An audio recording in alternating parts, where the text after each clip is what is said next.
Boruto a fait la même chose que Mbappé a fait au Real Madrid. Juste après la sortie du chapitre 13 de Boruto Trouble Vortex, le site Manga Plus est crashé à cause de trop de visites, jusqu'à effrayer certains qui ont eu peur de ne pas voir le chapitre officiel. Heureusement tout est bien passé et il a fait 1 million de vues en moins de 3 jours, on dirait que Boruto est comme CR7, ce sont les records qui le suivent. Mais oui c'est clair. Yo les shinobi, bienvenue sur Naruto Motivation pour la review du chapitre 13 de Boruto Trouble Vortex. Ce chapitre est le meilleur chapitre de tout Boruto, car il nous offre des informations essentielles sur le déroulement du manga, comme Boruto a 2 proches qui peuvent voir ce qui va se passer à l'avenir. D'après leurs prédictions, Boruto doit tuer Kawaki pour sauver le monde. Konoha est sur le point de se faire détruire très prochainement par le chaos, et que mes prédictions ont été réalisées. Cela arrive tellement de fois qu'on me nomme Monsieur Théoricien. Grâce à ce chapitre, on sait aussi que depuis 2016 Kishimoto a prévu tout ce qui va se passer dans Boruto, il a même prévu que Boruto allait devenir le meilleur manga du monde. Car vu le tournure que ce manga va prendre dans ce chapitre, si les auteurs développent tout ce qu'on va voir dans ce chapitre, on aura le manga le plus complexe et le plus merveilleux du monde. Donc si vous êtes nouveau, n'hésitez pas à vous abonner car vous êtes sur la meilleure chaîne de review du monde. Chaque review qu'on fait ici est une masterclass. Restez jusqu'à la fin si vous voulez tout savoir sur le pire futur possible pour le monde, et bombardez-moi ce pouce bleu et partagez-le à vos proches car ça va être le review avec le plus d'informations. Vous savez, ma dernière review où je vous ai expliqué en détail c'est quoi un Tojedama, quel le lien avec Sumire, et de la campagne de haine qui se fait contre Boruto sur les réseaux sociaux. Sachez que cette vidéo va le dépasser complètement. Si vous êtes fan de Naruto, Boruto, répondez à cette question, donne-moi 3 utilisateurs de Genjutsu Naruto, et voilà ceux qui avaient répondu à ma dernière question. Félicitations et on commence le chapitre A pour cover Boruto dans une mode badass, pour titre les 10 chemins et comme texte, quel sera le destin de Konoha? Tout ça pour nous dire que ça s'annonce mal pour Konoha. Tu étais un garçon intéressant, je vais te regretter, adieu Boruto Otsutsuki. Voilà comment commence ce chapitre avec les mots de Jura qui vient percer la poitrine de Boruto, et qui se voit obligé de le tuer à tout prix pour protéger son secret. Pendant qu'on se demande comment Boruto va s'en sortir dans cette situation, avec Jura qui est sur le point d'achever, tout d'un coup on voit une tête chauve qui sort dans le corps de Jura pour l'interrompre, c'est le Shinju de Bug qui le demande est-ce qu'il le dérangeait, et Jura lui répondant avec son prénom de Shinju en disant « Mamushi, qu'y a-t-il » Il dit que Matsuri était de retour après ses recherches, ça veut dire qu'ils ont envoyé Matsuri faire une mission d'espionnage, et d'après ses recherches elle a trouvé que Boruto a un allié. Et Jura a arrêté son attaque et dit je vois, alors pour le Tojedama c'est aussi cet allié qui l'a informé.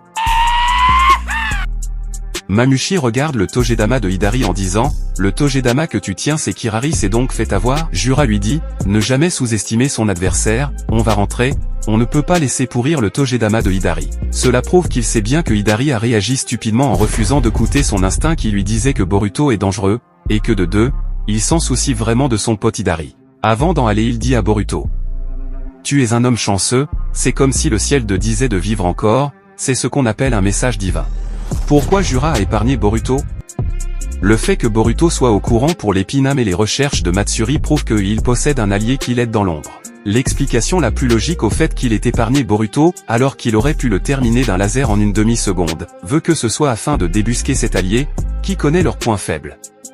La curiosité semble être une des caractéristiques premières des Shinju, du moins pour Hidari.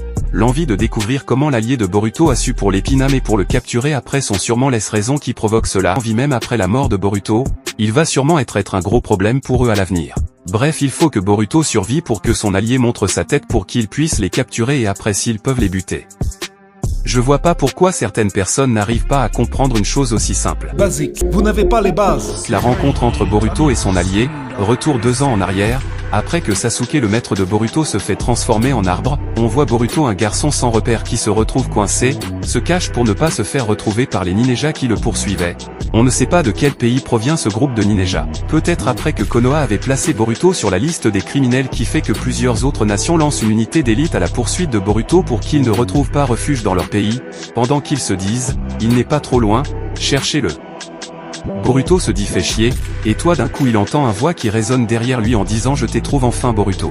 Boruto choqué pense qu'il se fait rattraper, se met en action. Mais la seule chose qu'il voit derrière lui c'est un crapaud. Waouh, qu'est-ce que c'est que ce truc? Le crapaud lui dit d'après une estimation ils sont une vingtaine. Boruto tu es coincé de toutes parts mais, tu ne peux tuer des innocents. Boruto lui demande qui es-tu? Le crapaud répond du calme, Je ne suis pas ton ennemi, si j'étais dans l'équipe d'investigation j'aurais déjà prévenu mes collègues, je ne serais pas en train de te parler. Boruto lui dit alors parle, que veux-tu? Le crapaud lui dit vaut mieux déguerpir d'ici, on discutera après, pose ta main sur le crapaud, et là Boruto se rend compte qu'il y a quelqu'un qui parle à travers le crapaud, et commence à ranger son arme. Le mec lui dit pas le temps d'hésiter, où que tu allais ce sera toujours mieux qu'ici. À moins que tu aies du mal avec un crapaud. Boruto qui ne se laisse pas se faire ridiculiser pose sa main sur le crapaud. Et on voit Kashin Koji devant une cercle d'invocation, invoque Boruto en utilisant le Kushiyo's no Jutsu invocation. Et Boruto se trouve dans une grotte, se demande que faut-il dans un tel endroit. Kashin Koji lui répond, dans un lieu reculé du pays du vent, c'est l'une des bases d'Orochimaru. L'entrée était déjà discret mais J ajoute un sort de Genjutsu pour le camoufler, ils ne la trouveront pas de sitôt. Il y a deux choses qui peuvent expliquer le fait que Kashin Koji se trouve dans le repère d'Orochimaru. Primo, soit pour une raison ou une autre il est devenu l'allié de Orochimaru et qu'il a essayé à le convaincre de lui donner une de ses bases abandonnées, ce qui est peu probable pour moi. Secondo, il a accès à une partie de la mémoire de Jiraiya, car Jiraiya le mec qui connaît presque tout suivait tous les gestes d'Orochimaru, et cela a du sens au fait qu'il peut apprendre au Boruto du futur, l'Ireshin de Minato Namikaze, l'élève de Jiraiya. Vu que Minato a appris le Rasengan à son maître il peut aussi l'expliquer comme fonctionne l'Ireshin. Et que grâce au crapaud ou au pouvoir de Kashin Koji que je vais mentionner plus tard il a eu accès aux souvenirs de Jiraiya. En plus retenez bien ces mots ils ne vont pas nous trouver sitôt renferment beaucoup de choses. Kashin Koji révèle à Boruto que le crapaud est un outil scientifique ninja, c'est une sorte de crapaud artificiel, il poursuit en disant je le contrôle à distance avec mon chakra, tout à l'heure c'est avec moi que tu discutais à travers le crapaud. Cela confirme le fait que c'était lui qui guidait Boruto dans les chapitres précédents jusqu'à lui permettre de sauver Imaraui et Sarada, et c'est lui qui est rentré en contact avec Shikamaru pour l'informer que Boruto est au village. Boruto confus lui demande qui es-tu? Tu allais de me connaître. Le mec a mis le morceau de son masque sur son visage, et lui dit, ceci te dit quelque chose? Boruto dit, ce masque alors tu es. Et il répond je suis Kashin Koji, un cyborg né de main d'Amado sans U. On sait maintenant le nom complet de Amado. Boruto dit Kashin Koji, je ne t'oublierai jamais, c'est toi qui as tué Ao, tu as aussi essayé d'éliminer Maître Konohamaru et moi. Koji le regarde et dit, laisse-moi vérifier quelque chose, de ta naissance à aujourd'hui as-tu toujours été Boruto Uzumaki? Boruto lui dit comment? Il dit c'est juste une vérification, réponds-moi franchement. Boruto a tout compris et lui demande, es-tu au courant pour l'omnipotence? Kashin répond, il s'appelle omnipotence? Poursuit en disant à mes yeux tu es Boruto le réceptacle d'Ishiki qui a fui Kara, retenez bien fuir Kara, car j'ai une pépite pour vous. Il poursuit en disant que c'est Amado et moi qui t'avons aidé à fuir voilà ce que je sais, mais c'est faux n'est-ce pas? Je ne vois pas trop pourquoi Kashin Koji insistait sur le fait qu'il est en face du vrai Boruto, vu le test qu'il lui a fait passer à travers son crapaud en lui disant qu'il ne souhaite pas tuer des innocents, car pour Kawaki tous les moyens sont possibles, si Boruto était Kawaki il allait les affronter et non les fuir. En plus Kawaki n'était pas présent quand il tuait Ao et faillit tuer Konohamaru. Bah ouais, logique. Boruto lui révèle que le phénomène qui a modifié sa mémoire est l'omnipotence. C'est lui le vrai Boruto. Mais en regardant un Boruto jeûner dans les yeux il a déjà eu la réponse et commence à lui donner des informations en disant « Je ne connais pas bien ce pouvoir que tu nommes omnipotence. Mais je peux comprendre le résultat qu'il engendre, le jour où le village était à tes trousses, il semble que dans la tête de tous les souvenirs liés à toi et Kawaki on était transformés. » Boruto impressionné par le fait qu'il connaît toutes ces choses lui demande, que est-ce que cela signifie? Il ne fait aucun doute que l'omnipotence influe aussi sur tes souvenirs. Comment peux-tu malgré cela, avoir un point de vue sur la situation si objective? Et Kashin Koji lui clarifie tout en disant. C'est parce que j'étais au courant de tout. Dès le départ je savais qu'il y avait une forte probabilité que tout cela arrive. Boruto choqué se demande est-ce que je suis en face du frère de Momoshiki? Je rigole. Koji continue en disant, je ne t'ai pas encore présenté mes excuses pour Ao et Konohamaru. Certes c'était pour faire apparaître Ishiki, mais j'ai dû suivre ma mission pour t'affronter j'en suis vraiment désolé. Boruto qui comprend tout lui dit. Je suis aussi un shinobi, je connais le poids d'une mission et aussi l'engagement de ne pas pouvoir justifier sa position, c'est un sentiment que j'éprouve depuis longtemps, on dirait que l'arc Funato a vraiment forgé Boruto, l'un des meilleurs arcs de Boruto en termes de leçons de morale.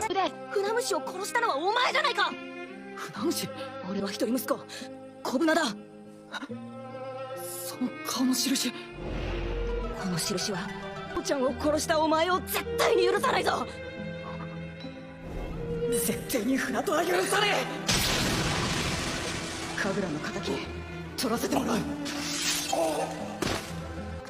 これは戦争なんだぜ。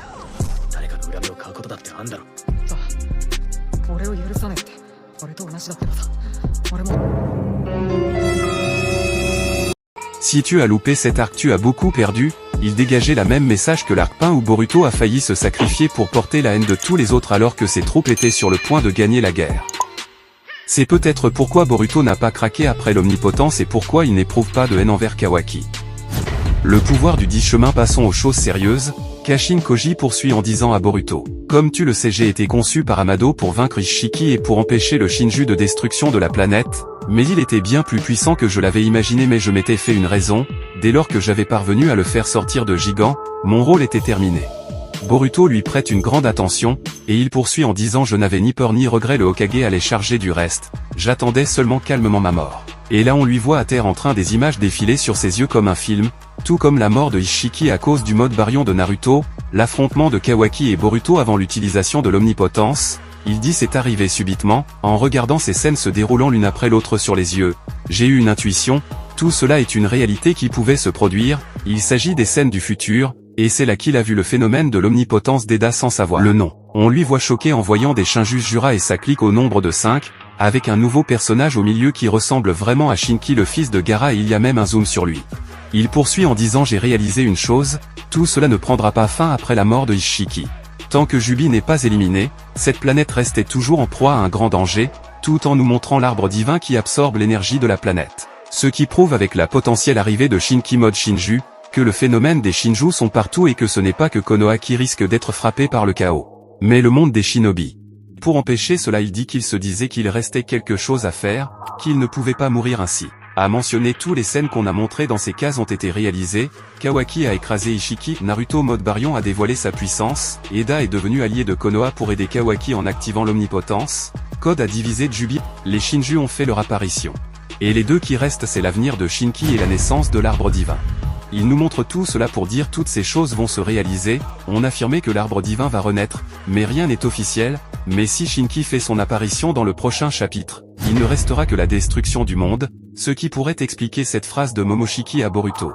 Tu vas être dépossédé de tout, pas seulement ses proches mais ses semblables. Oui, je ne veux pas que cela se produise mais les choses sont claires là, j'espère vraiment que cela ne va pas arriver sinon tout le monde va se faire capturer par l'arbre divin.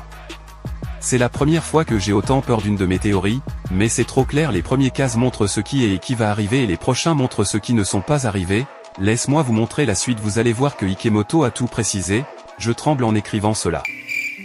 On voit un Boruto qui a de la peine face à cette déclaration, Koji continue en disant, puis en faisant correspondre les scènes que j'aurais vues et que c'est ce qui se produit dans la réalité, vous voyez même Kashin Koji l'a dit, et je vous assure j'avais déjà proposé ma théorie avant cette déclaration dans ce chapitre. J'avais déjà tout compris avec peu d'informations. Les mots de Koji viennent juste confirmer ce que j'avais pensé plus tôt. Il change de sujet en disant j'ai approfondi ma compréhension et mes certitudes concernant ce pouvoir. Boruto lui dit avec l'omnipotence, savais-tu à l'avance que la position et celle de Kawaki seraient inversées? Il dit oui, en ce point j'ai eu la certitude en discutant avec toi, et poursuit en disant que pour lui Kawaki est le fils du Hokage depuis toujours. Et Boruto revient à la question principale en disant, quelle est donc cette attitude? D'abord, pourquoi as-tu soudain acquis une telle chose? Koji dit Amado t'a sûrement parlé de Shibai Otsutsuki, c'est celui qui a autrefois dévoré une multitude de planètes, qui a obtenu tous les Shinjutsu et qui a fini par être appelé Dieu, continue en disant que c'est l'un des plus vieux Otsutsuki qui existe, qu'on n'en sait même pas son origine, c'est cela que veut dire le mot immémorial. Boruto choqué cite Shibai Otsutsuki. Kashin Koji dit nous les membres de Kara, nous avons tous subi une transformation de renforcement des cellules de Shibai, ont été transplantés en chacun de nous, retenez bien ce mot, tous les membres de Kara se sont fait transplanter les cellules de Shibai. Ceux qui sont plus intelligents ont déjà compris, pour les autres vous allez comprendre à la fin. Il dit l'objectif étant d'en faire apparaître en nous un de ces nombreux Shinjutsu, même si l'obtention du pouvoir est une question de chance. Ainsi Code obtint le pouvoir des marques de griffes, Damon celui de réfléchir toute attaque et Ada un pouvoir miraculeux presque divin, mais Boro, Delta et moi n'avons reçu aucun Shinjutsu. Boruto qui veut comprendre écoute attentivement Koji qui continue en disant toutefois, quand j'étais acculé par Ishiki et que j'agonise, c'est subitement apparu, j'ai eu le pouvoir de voir toutes les futures qui peuvent se produire, le Jippo les 10 directions, Boruto étonné dit tous les futurs qui peuvent se produire, et Koji lui dit que notre avenir n'est pas un seul chemin tout tracé, lors des embranchements complexes, de nombreuses histoires sont éliminées, il y a une sorte de battle royale entre différents destins, et on voit les nombreux destins qui n'ont pas été réalisés, et Koji commence à les citer en disant « Parmi un des développements qui a été évité il y a celui où le Hokage est tué, Ishiki aurait achevé sa réincarnation dans le corps de Kawaki, et le planète aurait été détruit par le Shinju qu'il aurait planté. Notre bon vieux Naruto a échappé à son destin 2 fois de suite, une à la fin de Shippuden et l'autre face à Ishiki. C'est quand même incroyable, on est sur le personnage le plus chanceux. » Exactement, ouais. T'es bien renseigné, toi. Boruto dit comment? Koji dit cela n'est pas réalisé dans la réalité, mais la probabilité que cela se produise était suffisante. Il dit Boruto, prenons par exemple le jour où Kawaki a failli disparaître le Hokage, toi et lui vous seriez disputés, au final il t'aurait tué.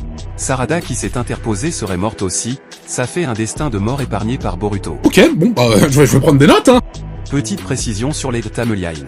Beaucoup de personnes semblent avoir compris qu'il existe plusieurs timelines dans Boruto par rapport au pouvoir des 10 chemins, qui permet de voir les divers futurs possibles, mais il s'agit en réalité toujours d'une seule et même timeline. Celle que nous connaissons depuis toujours, soit celle que Eda peut apercevoir depuis sa naissance via son Sanrigan. C'est bien les possibilités de futur de la timeline actuelle qui diffèrent, même si la plupart des futurs se terminent toujours de la même manière. Code remporte la victoire sur Kawaki et la planète Terre court à sa perte. Selon Koji, l'avenir n'est pas un destin tout tracé comme le prétend Neji dans Naruto. Mais notre avenir dépend de plusieurs possibles qui se battent ensemble pour être réalisés, et celle qui va gagner de plusieurs facteurs. Comme les choix que nous et nos proches vont faire qui va provoquer l'avenir qui va nous arriver. Prenons par exemple l'imbécile de Naruto, qui d'après son passé et de son environnement qui pourrait devenir un être monstre sans cœur comme Gaara en éprouvant que de la haine envers les autres. Ça c'est un futur possible si Iruka, Ishiraku ne l'avait pas traité avec gentillesse dès le départ. Sans oublier le vieux Hiruzen qui a formé une équipe favorable pour son développement avec un Sasuke qui peut prendre le contrôle de Kyuubi s'il perd le contrôle, un rival de taille qui va l'aider à progresser durant sa vie.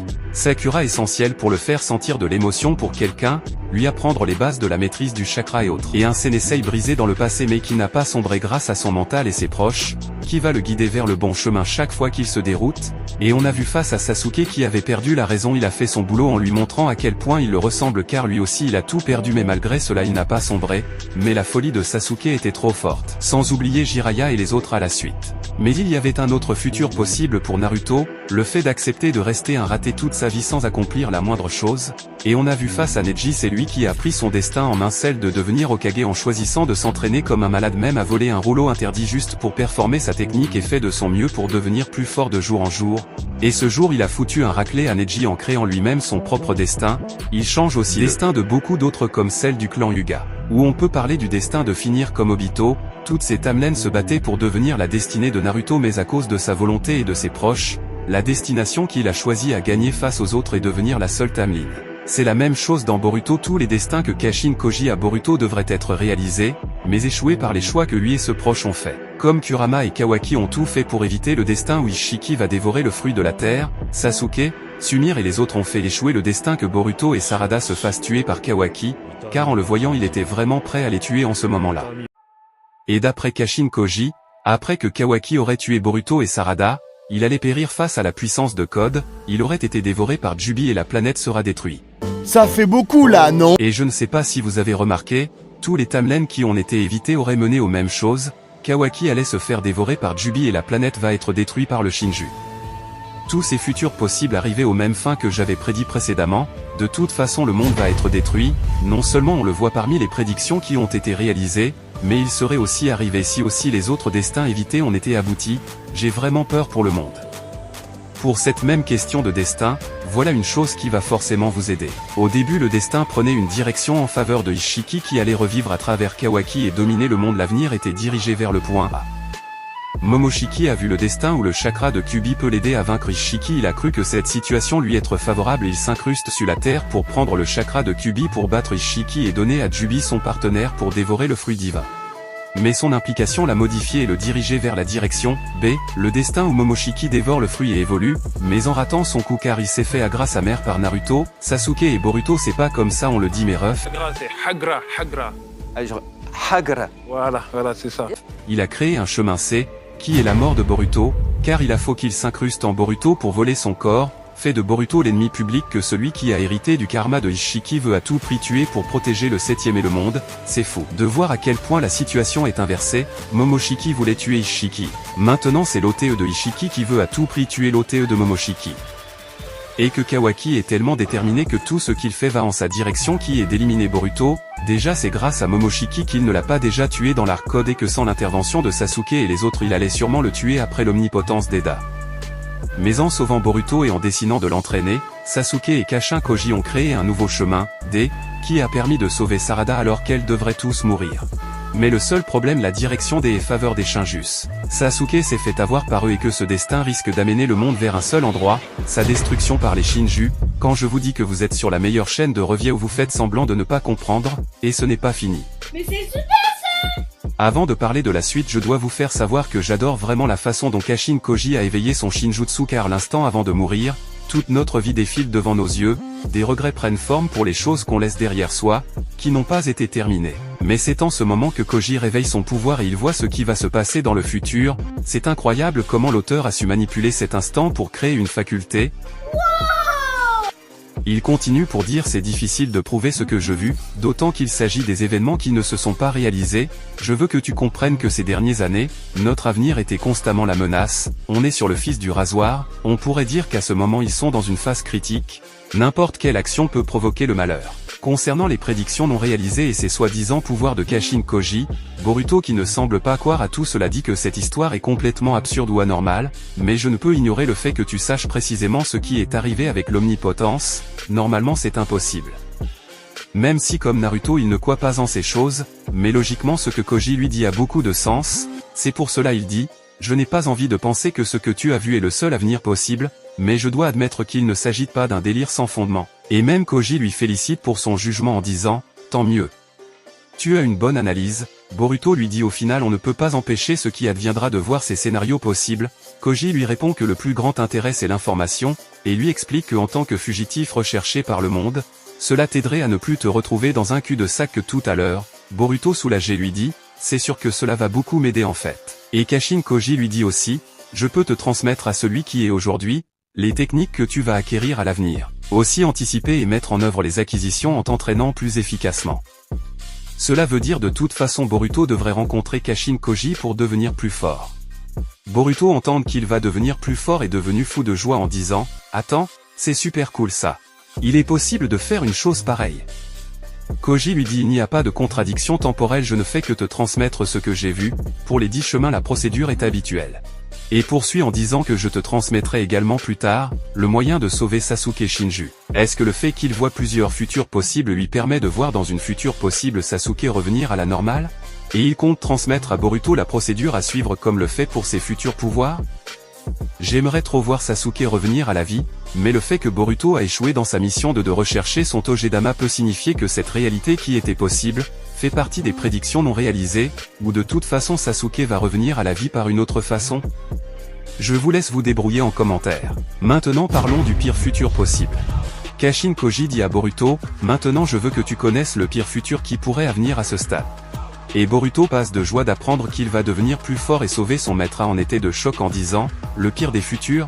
Et c'est là qu'on sait que c'est Kashin Koji qui disait à Boruto tout ce qui va se passer avec Jubi et Code, en disant Jubi échapperait au contrôle de Code, et connaître une nouvelle évolution, il deviendrait un Shinju humain de plusieurs corps, possédant chacun une volonté propre, qui apparaître devant nous, et si nous éliminons la source, Jubi avant que cela arrive le problème sera évité. Déjà on sait tous que Boruto a échoué à cette mission car Code prenait trop de temps et la procédure est arrivée trop rapidement, ce qui montre un des points faibles de ce pouvoir de Koji, il peut voir ce qui va arriver. Mais il ne sait pas l'endroit où toutes les choses vont arriver sinon Boruto allait directement à la stèle de Otsutsuki pour régler le problème, il ne serait pas là à forcer Code à lui donner la position de Jubi, et cette déclaration montre aussi que Jura est peut-être le vrai corps de Jubi, car c'était lui la source que Boruto devrait éliminer et quand Boruto arrive il n'est plus. Koji poursuit en disant toutefois, la possibilité qu'on y parvient est faible, dans presque tous les futurs que je vois, les Shinju humains sont présents, cela pourrait s'expliquer du fait que le temps pour que Boruto apprenne ses futures techniques il serait trop tard et le pire Koji ne sait pas où se trouvent les Shinju. Boruto est même choqué en entendant cela, Et Kashin Koji poursuit en disant, le plus dangereux c'est celui qui se trouve à leur tête, un homme dénommé Jura, mais pourquoi il traite Jura d'homme pas les autres? En plus il y a une chaîne qui parle de l'origine de Jura et comment cela va terminer. Il est fort probable que le personnage de Jura soit inspiré du roi des démons Ura. Et ce roi démon a été vaincu par l'une des figures de folklore japonais, à savoir Momotaro. Personnage qui a lui-même inspiré à Kishimoto, celui de Momoshiki. Et selon la légende, ce jeune héros a été accompagné d'un trio qui lui a permis de venir à bout du roi démon Ura et de son armée de démons. Et ce trio, il est fort à parier que ce soit le trio Ino Shika Sho. Boruto dit Jura? Boruto tu seras tué par lui, c'est ce que Koji lui dit dans un air trop sérieux, et Boruto est perdu là d'un côté il apprend qu'il va devenir plus fort et sauver son maître et de l'autre il va se faire tuer par le chef des Shinju, c'est fait un choc pas possible dans sa tête, rappelons que Boruto n'a que 15 ans. Mais Kashin Koji lui rassure en disant ce n'est pas le cas dans tous les futurs, mais dans la plupart il se produit. Cela prouve que Kashin a vu aussi cette scène où Boruto a été épargné à cause de Mumashi. Il poursuit en disant pour la suite, toutes les tournures sont semblables, Kawaki va se faire dévorer par l'arbre divin et le planète sera détruite. Quelle humiliation. Quelle humiliation. Et Boruto reste sans voix devant cette déclaration. Koji continue en disant qu'il va sans dire que ça ne doit pas arriver, on doit à tout prix éviter que le pire des futurs se réalise. Comme je l'ai dit, les futurs possibles sont innombrables, le fait même que tu saches cela transforme la forme de notre futur à chaque instant. La Koji confirme que le fait de dévoiler ses vérités à Boruto peut changer le futur de la même façon dont j'avais parlé avant en prenant la direction du futur D, ce qui va provoquer le fait que Boruto sauve les filles et Konoha de l'attaque des Shinju. Même s'il veut rassurer Boruto mais il ne trouve nulle part un futur où la planète est épargnée, et je suis sûr qu'il cache quelque chose à Boruto pour que le futur ne prend pas une autre direction. Et Boruto dit je vais te dire une chose Mse Koji, que ce soit pour empêcher le plan des Shinju ou autre chose, je veux que tu saches que je peux pas accepter l'option de tuer Kawaki, car mon but est d'obliger cet idiot de frère à ouvrir les yeux, et de faire revenir la famille Uzumaki, ça c'est le futur que choisit Boruto et il veut tout faire pour réaliser. Sacré lui en une seconde il a compris ce que voulait dire Kashin Koji, car en le disant que tous les futurs se dirigent vers une même fin où Kawaki va se faire dévorer et la planète va être détruite, et que Boruto doit tout faire pour empêcher ce pire futur, cela signifie clairement qu'il dit que Boruto doit tuer Kawaki avant qu'il ne soit trop tard ou avant qu'il se fait dévorer. Mais c'était sûr en fait. C'était sûr. Et dès le début de Trouble Vortex on a vu que Boruto a pris l'autre chemin, celle de tuer Jubi par la source. Sinon sauver son maître Sasuke. Mais le regard de Kashin Koji envers lui est plein de doutes qui ne comprend pas Boruto. Et Boruto poursuit en disant que en tous les cas Jubi va m'entraver car je l'ai bien compris, inutile de me le dire, je vais me débarrasser de Code et de Jubi par la même occasion. Koji semble ne pas rassuré par cette déclaration de Boruto qui ressemble à celle de Naruto qui disait à tout le monde qu'il va devenir Hokage. Il sait que cela a peu de chances de se réaliser car on a tous vu dans l'ellipse le moment où Kawaki affronte Boruto, il dit qu'il n'a pas d'autre alternative possible, vu qu'on a accès à ces informations. On sait maintenant que l'alternative que parlait Boruto est de tuer Kawaki pour sauver le monde. Dès l'ellipse qui est le début de Boruto en 2016 Kishimoto avait prévu tout ce qu'on voit maintenant en 2024 dans le chapitre 13 de Boruto Trouble Vortex. En plus cela vient contredire Boruto lui-même qui dit qu'il va sauver Kawaki alors qu'on avait vu qu'à la suite il va choisir l'alternative de tuer Kawaki pour sauver le monde. Quand je vous dis que ce mec est un fou c'est parce qu'il n'y a pas d'autre mot pour justifier la folie de cet homme. Boruto est emprisonné. On voit le visage de Koji dégoûté en voyant Boruto par terre qui perd petit à petit connaissance, et Sumire se tient à côté de lui pour l'empêcher de faire trop de mouvements inutiles, peut-être qu'il voulait utiliser l'Ireshin, mais Kawaki le surveille. De l'autre côté Konohamaru qui fait du souci pour la blessure de Sarada en disant l'os n'est pas cassé fait chier tes nerfs ont l'air touchés. Sarada lui dit d'aller secourir Boruto car pour elle ça va. Et c'est au même moment que Himawari réveille et elle connaît le nom de ce fraude qu'on appelle Nissi, il dit Himawari, tu as repris connaissance. Tu as mal quelque part, et elle n'a pas le temps pour répondre car elle a remarqué que Sarada est blessée et elle part la secourir, elle dit laisse-moi voir. Et quand elle touche Sarada on voit une flamme qui entoure sa blessure et elle guérit immédiatement, Sarada qui a eu le choc de sa vie dit non, c'est guéri. Kawaki qui se demande comment elle a fait et Konohamaru qui bègue tout un coup dit que est-ce qui s'est passé Himawari tue, Himawari dit la blessure n'était pas importante je pense que ça devrait aller. Voilà ce que peut faire la meilleure Jinchuriki au monde. Elle fait tellement une avec Kubi qu'on peut dire qu'elle est lui-même un biju, à peine réveillée elle soigne calmement la blessure de Sarada, Jura a vu juste, et Boruto a bien fait de la sauver car avec de l'entraînement Himawari va être un gros problème pour les Shinju, pourquoi je dis cela?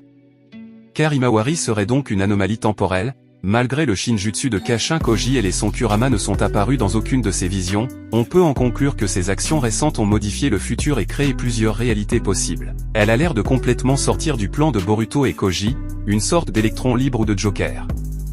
Je sens qu'elle va avoir un énorme impact, va être décisif et ça fait plaisir, on parle de la fille de Naruto quand même. Car quand Shikamaru a réveillé la présence de Kurama à l'intérieur de Imarawi, il a été bouche bée.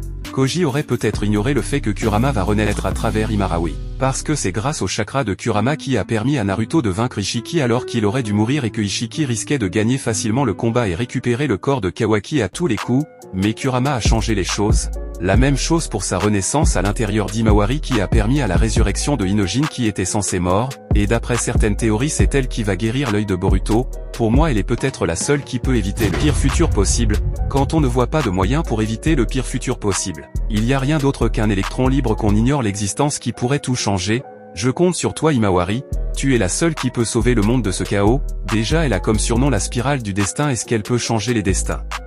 Non. Et il y a que elle qui peut soigner Boruto à ce moment-là, et Sumire lui demande Imawari, occupe-toi aussi de Boruto s'il te plaît. Et Boruto perd connaissance. Qui dit Boruto perd connaissance dit retour de Momoshiki, pendant que Imawari dit Boruto. Il est revenu? Et Kawaki lui dit d'attendre, ne t'approche pas de lui, pendant que Ima appelait Kawaki grand frère. Sarada se met en colère contre lui en disant, Kawaki tu es vraiment, et il la coupe en disant ne vous méprenez pas, j'ai pas dit de ne pas le soigner, il y a juste une chose à faire avant, n'est-ce pas maître Konohamaru? Je ne sais pas ce qu'il manigance depuis quand Kawaki appelle Konohamaru maître. Pourquoi? Que cherche-t-il? Konohamaru dit c'est l'occasion ou jamais. Sumire défend Boruto en disant que comptez-vous faire?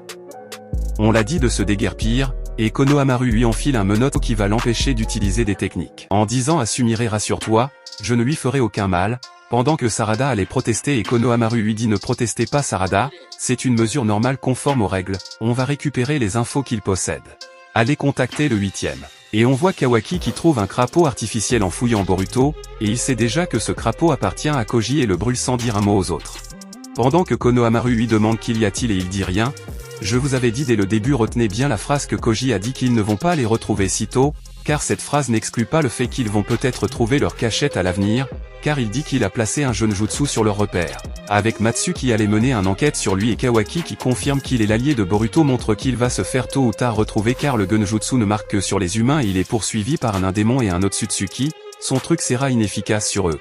Même lui il sait qu'il est foutu quand Kawaki l'a trouvé en disant que ça se corse, s'il ne trouve pas d'autre cachette ou autre chose il va être dans le pétrin, peut-être c'est ce qu'il voulait cacher à Boruto, sa future mort. Est-ce que tout comme Jiraiya il va mourir en ouvrant le chemin vers un avenir meilleur, ou est-ce que sa mort va aussi faire chialer le public tout comme celle de Jiraiya?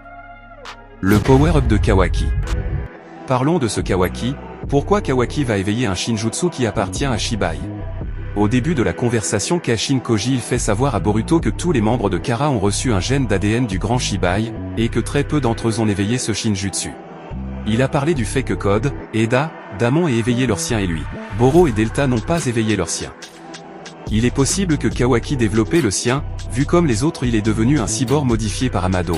Et dans Boruto on le voit qui peut transformer sa main en arme car son sang a été modifié, ce qui pourrait dire que Kawaki va éveiller un Shinjutsu de modélisation et que ce qu'on a vu une partie de sa puissance vu qu'il n'a pas encore éveillé cette technique. Certes on peut dire que dans cette explication il n'a pas mentionné Kawaki mais vous pensez que c'est une erreur qu'il a fait en disant dès le début fuir Kara. On ne peut fuir une organisation qu'on n'appartient pas et les auteurs n'auraient aucun avantage en faisant cette erreur. Je vous dis ces mecs sont des fous, tout a été bien préparé. Déjà c'est un bienfait pour Ishiki de donner un Shinjutsu provenant de Shibai à son prochain hôte, comme ça il va revenir plus fort. Voilà pourquoi il a fait en sorte pour que Code qui était du même rang que Kawaki possède lui aussi un Shinjutsu. Il fait aucun doute que Kawaki en a un. Ce qui est vraiment drôle pendant que tout le monde pensait que Delta va éveiller son Shinjutsu. Ils oublient tous Kawaki alors qu'ils ont la réponse qu'ils cherchaient depuis le début. Le power UPS de Kawaki pour pouvoir affronter Boruto en tête à tête tout comme dans l'ellipse, et surtout un Boruto qui semble maîtriser son Kama, ce qui veut dire un Boruto encore plus fort que celui qu'on voit maintenant. Maintenant à vous de me dire comment il va faire pour l'éveiller. Est-ce que ce n'est pas un coup de Amado si son Shinjutsu n'est pas réveillé à temps? Pour l'instant allons voir ce qui fait ma renommée pour l'instant qui est. Mes prédictions réalisées. Après on voit les Shinju qui placent le Tojedama de Hidari dans un endroit qui vient attirer les racines de l'arbre et boum, Hidari apparaît comme si c'était une invocation, et que est-ce que Jebu avait dit dans ma dernière vidéo, Jura ne va pas manger Hidari mais plutôt essayer de le sauver et de le reconstruire, car c'est lui qui est son marionnette favori et il est aussi son pote, depuis leur naissance ils ne se sont jamais séparés, et pour bien dire Jura aurait dû tuer Sarada avec le mini-orbe du démon qu'il lui a lancé dans la main, mais il l'a laissé survivre pour qu'Hidari trouve toujours sa mission de vie, s'il la tue. Qui Hidari va tenter de dévorer? C'est tellement marrant que après que ma vidéo a été publiée le jour suivant les auteurs de Boruto le donnent raison en redonnant vie à Hidari. Depuis ce jour on me nomme le théoricien, je me suis tellement laissé emporter que j'ai oublié qu'une autre de mes théories vient de se réaliser sans que je me rends compte. Si vous le suivez bien j'ai fait 2 vidéos où je vous dis tout ce qui va se passer dans Boruto Double Vortex. Et j'avais dit que pendant que Boruto est au sommet de son art, il va passer dans un moment de faiblesse. Personne ne voulait me croire car personne n'a vu un adversaire digne pour affronter Boruto alors que Boruto insultait ses adversaires de la pire des façons, en passant par Code et Mitsuki. Je dis tout comme Naruto à Konoha il va se chier dessus. Alors que moi j'ai pensé que c'était quand Kawaki a activé son Kama alors que c'était juste rien du tout car maintenant vous voyez bien que votre Boruto se fait transpercer sur vos yeux et faillit de se faire tuer. Merci à tous ceux qui m'ont félicité, le travail continue. Alors Hidari tout va bien ? C'est ce que dit Jura pour le tester pour voir si sa mémoire est intacte.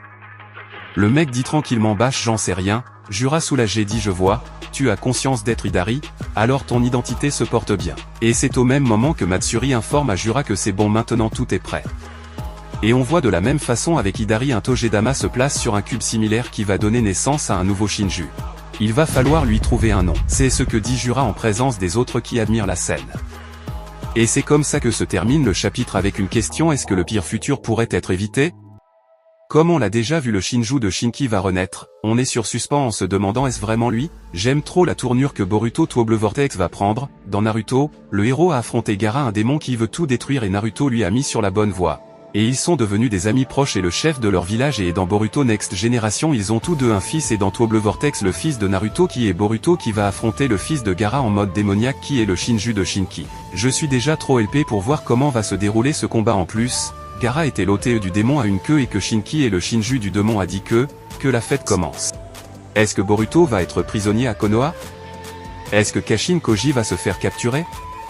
Comment Boruto va faire pour devenir libre de ses mouvements? Vous aurez la réponse à ces questions dans le prochain chapitre de Boruto Double Vortex. N'hésitez pas à bombarder ce pouce bleu si vous avez aimé et vous abonner. Je vous avais dit que cette review va être mortelle et vous avez assez d'informations pour mener n'importe quel débat sur Boruto. Partagez cette vidéo à vos proches et je vous donne rendez-vous pour une nouvelle vidéo plus dingue. Viva Naruto!